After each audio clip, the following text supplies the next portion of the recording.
Hey guys, welcome to another video where I'm going to be ranking some of your favorite films from your favorite franchises. In this video specifically, I'm going to be going over what I think are Pixar's top 10 best films and ranking them in order. These are just my opinions. I'm not trying to make an objective claim of which films are weaker or perfect.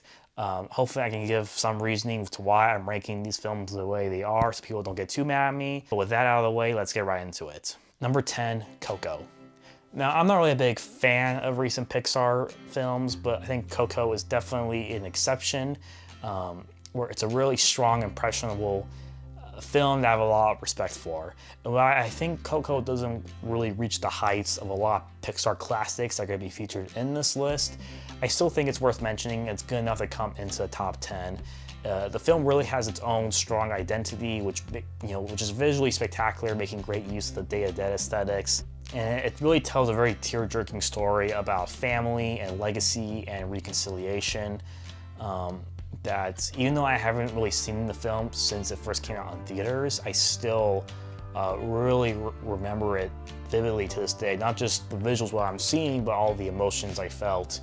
And so for those reasons, I think Coco does earn a spot in this top 10 list. Number 9, Up. I was just talking about tearjerkers, and Up has that in spades with its prologue.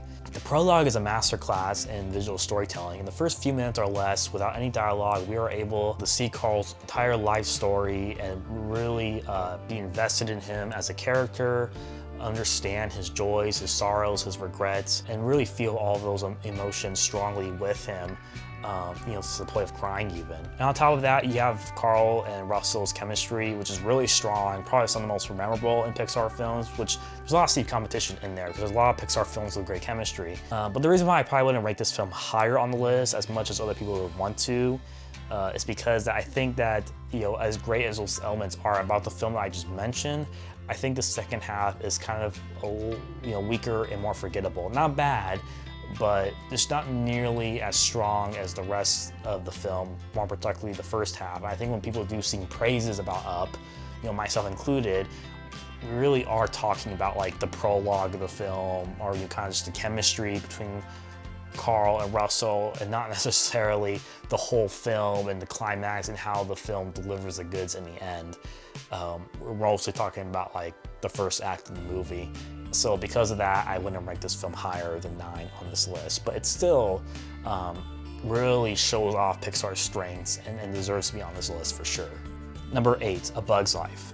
Now this ranking is probably going to piss people off because I don't really see much love for A Bug's Life. Having said that, I think Bug's Life is a very underrated film, and I just think it's very nostalgic goodness, but nostalgia isn't the only reason why I like this movie or why I put it in this list.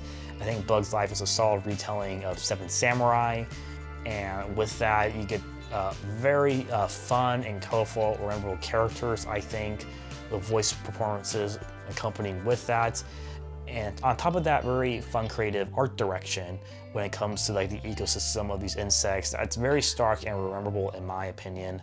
A Bug's Life is definitely an underrated film in my opinion, and I'm gonna give it some extra love and put it on this list. Number 7, Ratatouille. This is the film that always makes me hungry. Great voice acting all around and just iconic moments and characters from beginning to the end of this movie. And Ratatouille is absolutely a certified Pixar classic.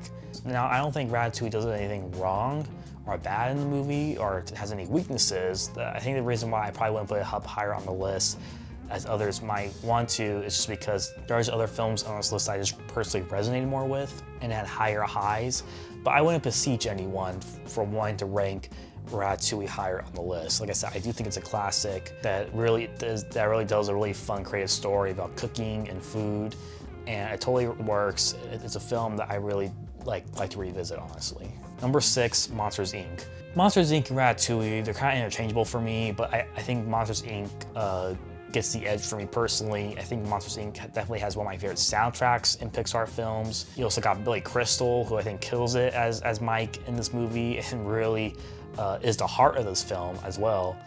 And also the comedy between him and Roz alone, I think, elevates Monsters, Inc. It's also a very heartwarming story about fatherhood, and you also got these really simple but creative designs of these monsters. Monsters like that you would expect a kid to think up of as a monster, but still done nicely detailed. So it's this really nice synergy between like simplicity and also detail and creativity and being put in these designs. And Monsters Inc. more so, I just have more fond memory over. It's a movie that more than the others mentioned that I probably have watched the most and probably am more open to rewatching in the future.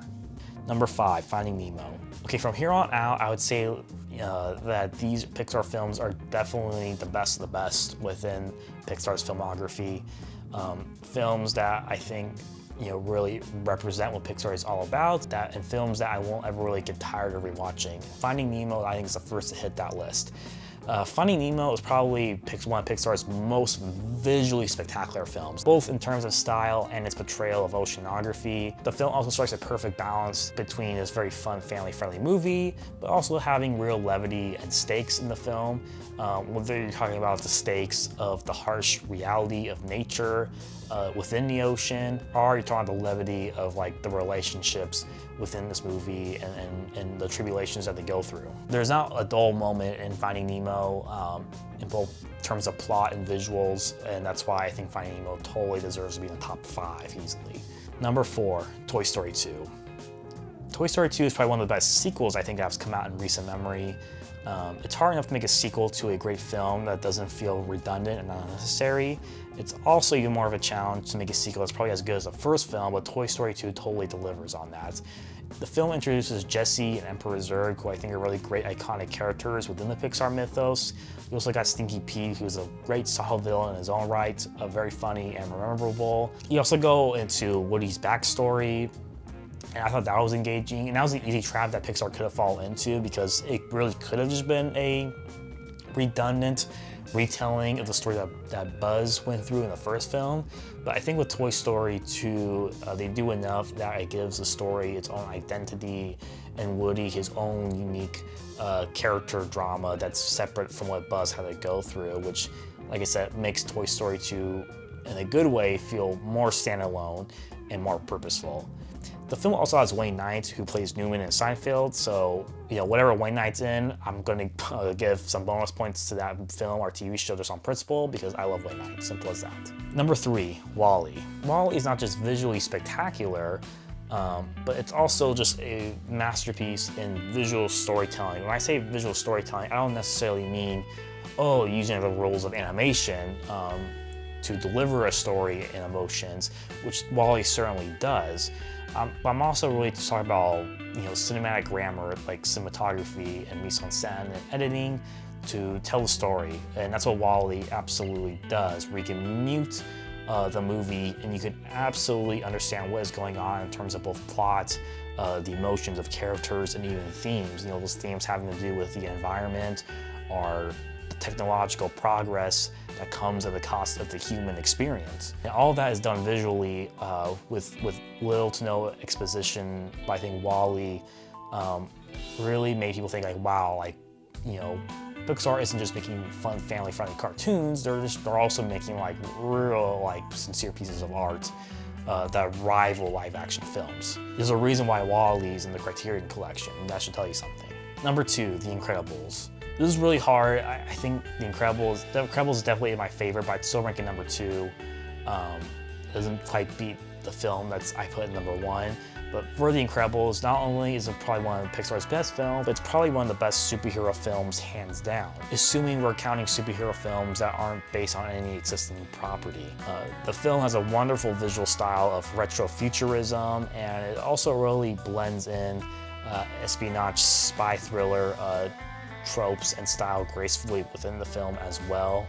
The Incredibles also has the best soundtrack in Pixar filmography, hands down, whether you're talking about the epicness of the intro or you're talking about the more dark and somber moments. The soundtrack totally nails it. The film also really has these strong themes, family tribulations, as well as midlife crises, and how a family together as a unit is so important, and how a family as a unit can get through these trials together and become stronger for it. All the while, giving us very funny moments, but also delivering these very dark moments as well in a way that is not either overwhelming, but still gets the point across the levity of the situation without pulling its punches. And that is a very hard line to walk, and this film totally delivers on that. Now let's get into what I think is Pixar's best film. Number 1, Toy Story. It's probably not a surprise. I think there are very few Pixar films that anyone can really agree or predict that would be Pixar's best film. And the reason why I put Toy Story here as number 1, I mean, not only because it's my personal favorite, but Toy Story hands down has like the best set of characters within Pixar's filmography, with the best voice cast, including Tom Hanks and Tim Allen, and that's not even the rest of the cast. There's still plenty in the cast that totally benefit the film. Filled with such iconic moments and characters and moments that not only are some of the most iconic in Pixar's films, and not only are some of the most iconic in animation films in recent memory, but probably in film history. It truly is a modern classic. And if you met someone who has never seen a Pixar film in their life, and you only have to show them once to get the sense of what Pixar is all about and why do people like Pixar so much, I think 9 times out of 10 people are going to choose the first Toy Story. The film is totally timeless. Despite being over 20 years old, the movie is still funny. Its themes of identity and purpose still resonate, and the animation still holds up. There's really nothing wrong I can point to in this film. It does everything perfectly. Like I said, it's a true classic masterpiece. And that's why I would put Toy Story as number 1 on this list. Thanks for watching, guys. Let me know what you thought of my ranking. How would you rank the Pixar films? Tell me what your favorite Pixar film is, maybe which one's your least favorite. Hit the like button, hit subscribe. I'll see you next time.